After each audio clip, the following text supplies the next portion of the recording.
খুব সকাল সকাল বেরিয়ে পড়লাম, একেবারে ট্রেনে উঠেই ব্লগটা স্টার্ট করছি। আজকে ডেস্টিনেশন কোথায় কোথায় যাচ্ছি জানতে হলে আজকের ব্লগটার সাথে থাকুন। 7:22 ট্রেন ধরে বর্ধমান স্টেশন থেকে আমি এখন যাচ্ছি মশাগ্রাম। মশাগ্রামে নেমে আমি যাচ্ছি বাঁকুড়া লোকাল ধরব। এখানে অনেকটাই হাঁটা পথ, ওই যে বাঁকুড়া লোকাল দাঁড়িয়ে আছে। এই লাইনে যেহেতু বেশি ট্রেন নেই, তো এই ট্রেনে খুব ভিড় হয়। তো যাই হোক, ফাইনালি বসার জায়গাটা পেয়েছি।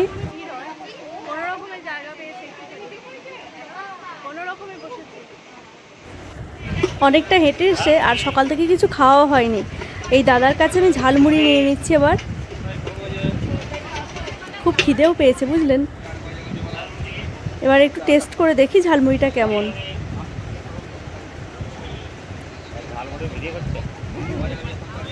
তারপর ওই দাদা আমাকে জিজ্ঞাসা করলেন যে কি ভিডিও বানাচ্ছ নাকি। আমি বললাম হ্যাঁ হ্যাঁ, ব্লগ বানাই। বাঁকুড়া এই লোকাল ট্রেনটায় অনেক রকম খাবার দাবার ওঠে, কোনো রকম বোর ফিল হবে না। যে একটা কিছু খাবার দাবার কিনে নিয়ে আপনি ট্রেনের বাইরের দৃশ্য দেখতে দেখতে ব্যাস আপনার গন্তব্যে পৌঁছে যান। ঝালমুড়ি খেতে খেতে আর বাইরের সুন্দর দৃশ্য দেখতে দেখতে আমি অবশেষে পৌঁছে গেলাম আমার ডেস্টিনেশন মাঠ নসিপুর। মাঠ নসিপুর স্টেশনের বাইরেই আছে এই টোটো স্ট্যান্ড। এই টোটো স্ট্যান্ডে চলে এলাম। এরপরে আমি এই টোটো করে চলে যাব আমার গন্তব্যে। চারিদিকে খুব সুন্দর সবুজ গাছপালায় ভর্তি। পথে আপনার সঙ্গী হবে সবুজ গাছপালা আর ঠান্ডা বাতাস। এই তীব্র গরমেও এতটা গরম লাগছে না। আপনাদের সাথে কথা বলতে বলতে অবশেষে আমি পৌঁছে গেলাম আমার গ্রামের বাড়ি। গেটের বাইরেই এই সুন্দর ফুলগুলো যেন আমাকে ওয়েলকাম করছে। কি সুন্দর ফুটেছে, আমি সঙ্গে সঙ্গে গিয়ে ভিডিওটা করে নিলাম।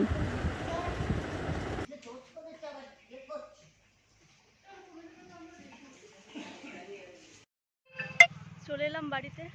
এই যে আমাদের বাড়ি।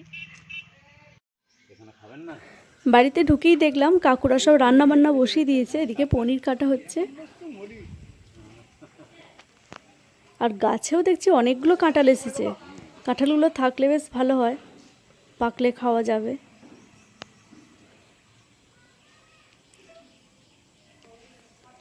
গেটের সামনেই রান্না বান্না করছে এখন।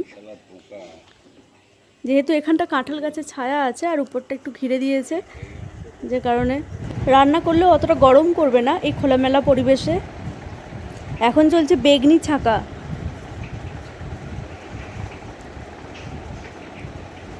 তেলে পড়ছে গরম গরম বেগুনি। একটু পরেই মুড়ি খাওয়া হবে।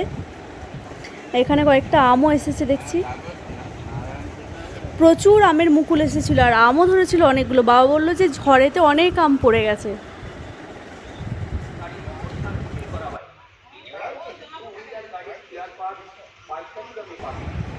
পুকুরের ধারেও অনেক গাছপালা আছে, ফুলের গাছ বেশি আছে পুকুরের ধারটায়। আর পাশে আছে দুটো তাল গাছ, একটা খেজুর গাছ, একটা পেয়ারা গাছ। মা এখানে তুলসী তলায় পুজো করছে। আর বাতাবি লেবু এসেছে কয়েকটা, ভালোই হবে, পাকলে খাওয়া যাবে।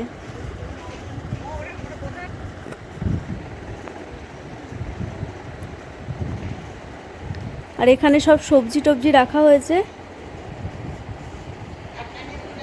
এখানে হচ্ছে রান্না বান্না করে রাখছে।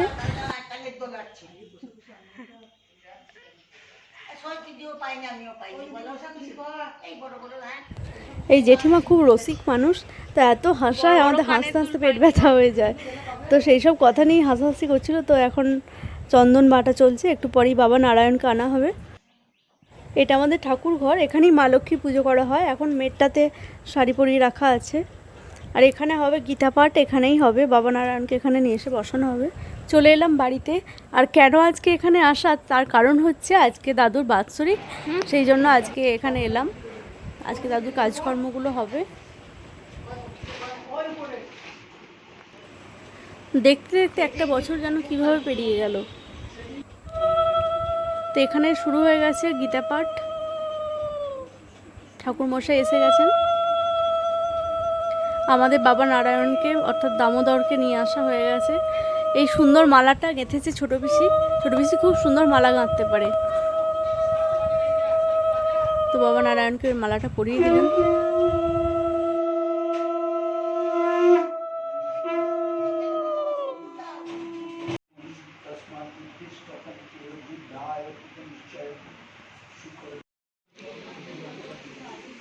আমরা সবাই খেতে বসে পড়েছি। হয়েছে লুচি, মেনুতে ছিল লুচি, বেগুন ভাজা, আলু পটলের তরকারি, আলু ফুলকপির তরকারি, পনিরের তরকারি, ছোলার ডাল, মিষ্টি, বোঁদে, দই, চাটনি, পাঁপড়, এইসব ছিল আজকে মেনুতে। আজকে দুপুরে ভাত খেতে নেই, আজকে এই লুচি খেতে হয়, ওই জন্য সবাই লুচি খেয়েছে। এটাই শেষ ব্যাচ। আমরা বাড়ির কজন বসেছি খেতে দুপুর 2টোর সময়। তারপর দুপুরে খাওয়া দাওয়া করে একটু রেস্ট নিয়ে তারপরে আমরা চলে এলাম ছাদে।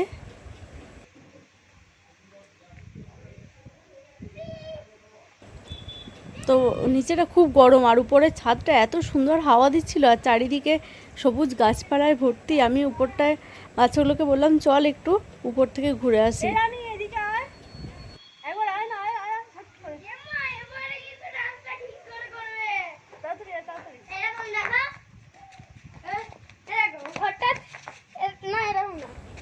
আর ওদের সাথে খেলতে বেশ মজাই লাগছিল। ওদের খেলার সম্বন্ধে আমাকে নিয়মগুলো বোঝাচ্ছিল, আমি ওই মতো করে চেষ্টা করছিলাম।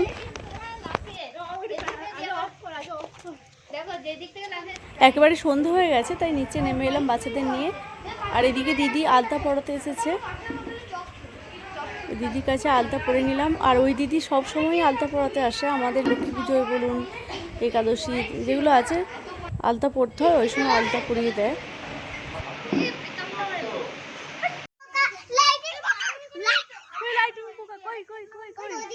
ও তাই তো, কত রে, ঝিকমিক ঝিকমিক করছে তারার মতো, তারার মতো ঝিকমিক ঝিকমিক। আমরা দিকে ছাদে যাব, আর নাপিত দিদিকে ওরা তারা লাগাচ্ছে যে তাড়াতাড়ি করো জেম্মাকে নিয়ে ছাদে যাব। তো তারপর আমরা ছাদে চলে এলাম। আর পূর্ণিমার চাঁদ দেখতে অসাধারণ লাগে।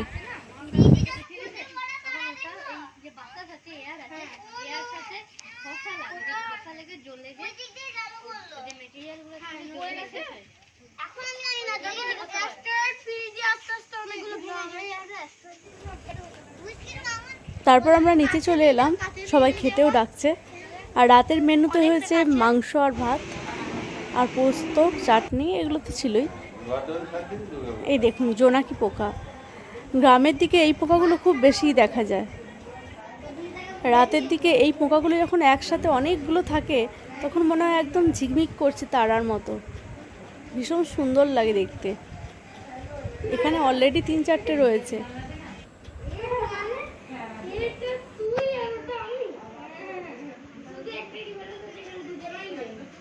আজকের ভিডিওটা কেমন লাগলো জানাবেন কিন্তু, আর ভালো লাগলে লাইক, কমেন্ট, সাবস্ক্রাইব করতে ভুলবেন না। দেখা হচ্ছে নেক্সট ব্লগে। আজকের মতো টাটা।